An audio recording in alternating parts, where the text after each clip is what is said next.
Farming is being hammered from all sides. Climate derangement is causing havoc.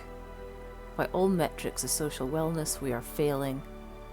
The government is breaking one promise after another, and biodiversity is literally collapsing as we speak. I've been working in the field of regenerative agriculture for over a decade. I've now trained hundreds of farmers and people in the food system with influence over millions of acres, and I've been closely watching why farmers are motivated to learn about regenerative agriculture. And I can tell you there's been a big change. Farmers are feeling scared and they're feeling hopeless. We seem to have reached a significant tipping point. But I'm quietly hopeful about what might unfold next. You see new worldviews emerge in response to catastrophes and crises. Regenerative agriculture emerged from pioneers who shifted their thinking in response to their own individual crisis. And if you look at the current polycrisis through the linear, mechanistic lens we're all trained to, it is hard to see a light at the end of the tunnel right now. But the good news is that just like the pioneers of regen, once we adopt this new worldview, we will be able to respond to these multiple, interrelated, seemingly impossible crises. And it turns out that that's what my work is really about. Yes, I do grazing planning and teach soil health, but really I'm in the business of shifting mindsets to regenerative ones. I would like to tell you two short stories, one of separation and doom, and the other of regeneration and hope. As regenerative leaders Giles Hutchins and Laura Storm would say, we've been in a story of separation that has been unfolding for the longest time. So long that we can't even remember a different way of being. In this process, we have separated the inner from the outer, valuing only the things that we can see, measure and count, over inner well-being and intrinsic motivations. We've separated the left brain from the right brain, favouring logic, reason and linear ways of thinking over intuition, emotions and senses. We've separated the masculine from the feminine, favouring the driven, action-oriented ways of being over community building and deeply listening to others' ideas. And we have completely and utterly severed our connection to nature. I believe this is the root cause of all of these so-called VUCA conditions and complex systemic problems. And simply doubling down on more mechanistic siloed responses is not going to save us. In fact, it's taking us completely in the wrong direction. But how did this happen? Well, of course, this is the highly simplistic version. But for 99% of our lives on this planet, we've been part of and in tune with nature. Our land was considered alive and sacred. Humans were just part of this living system. If we harmed nature, we harmed ourselves, and it was immediately obvious to us. Through the agricultural revolution, we began to lose our understanding of true sustainability. The best agricultural systems managed to stay in balance and at least give back what they had taken. But people started to live mostly as cities, separate from the land where their food was produced, and they lost sight of what land base was required to feed them. The vulnerabilities of relying on crops to feed a disconnected and growing urban population created fear and uncertainty during an incredibly hard time called the Little Ice Age, which peaked between 1400 and 1800, where the climate in the northern hemisphere cooled by 2 degrees C. During this incredibly harsh period in history, hunger and poverty led to fear of wildness and nature's unpredictability, and unfortunately this included anyone who worked closely with nature's complex ways. But out of this crisis, a new worldview emerged.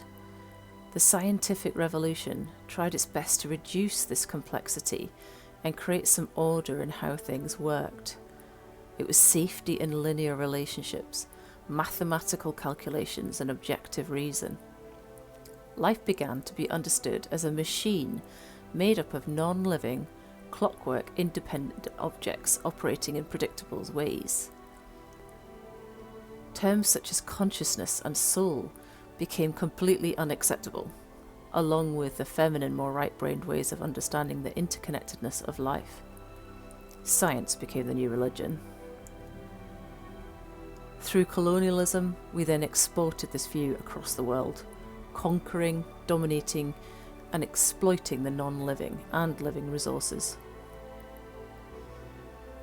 We then went about the process of taming, unwilding, and deculturing the indigenous people rooted to the land of the UK. The same pattern, of course, unfolding across the world.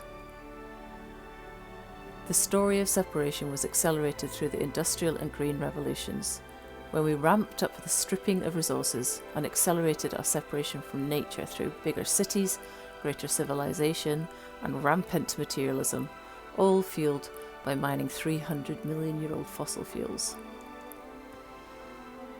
I believe that the story of separation has caused this polycrisis that we currently are experiencing, and at the same time, it's left us with a mechanistic mindset that renders us completely incapable of solving these complex, systemic, so-called wicked issues. So here we are on the brink of another great turning point. But I believe this heartbreaking story of separation has an important purpose. It's well established in adult developmental psychology that individuals and cultures develop in predictable patterns. Each new stage of development emerges in response to the conditions of the times and helps to move beyond or fix the problems that they created. This peak separation moment is serving as a catalyst for a new worldview and a new era, and it's a regenerative one.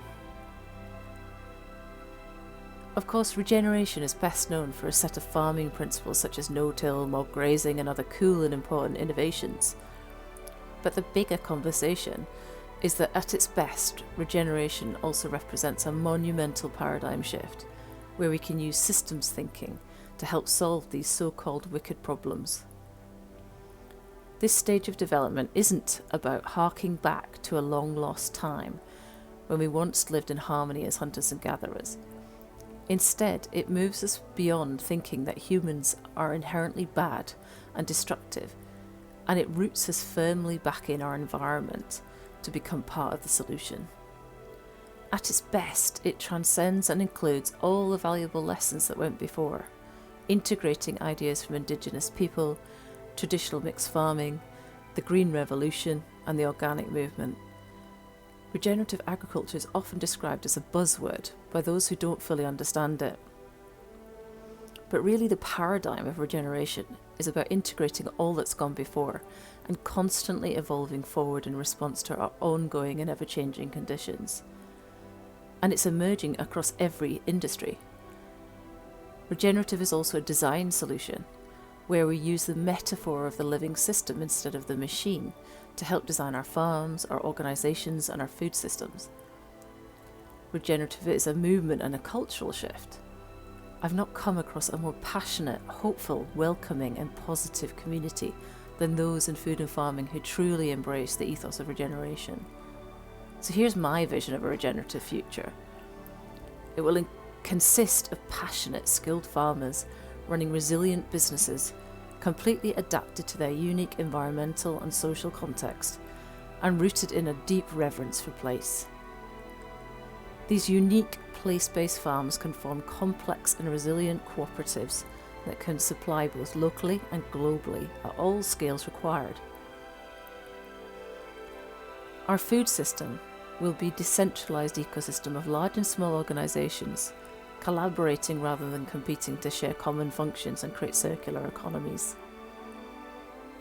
If a company is degenerative in its operations, and let's be honest, most of them are to some degree, then every increase in revenue increases its negative impact on the world. But a truly regenerative business will make a positive impact on people and the planet for every pound spent, so their success can be celebrated by all of us. We need policymakers and organisational leads to adopt and align with a living systems view of climate function, instead of the geomechanical one that reduces Gaia to a carbon calculation on a spreadsheet. And we need systems thinking, regenerative leaders and elders who inspire others, not by achieving great material wealth, status, and a big social media following, but by tirelessly showing up, no matter who is watching, to act with integrity and wisdom, demonstrating their success through the positive impacts that they achieve and the legacy that they leave the people and planet. The myth that currently underpins how the world works is one of separation, competition, and dominance. But its time has come, and I welcome this new era of regeneration with open arms. So in these desperate times, I hope to inspire you to engage in the deeper, more rooted meaning of regeneration. And I hope to leave you with a glimpse of the great sense of hope that I have for the future.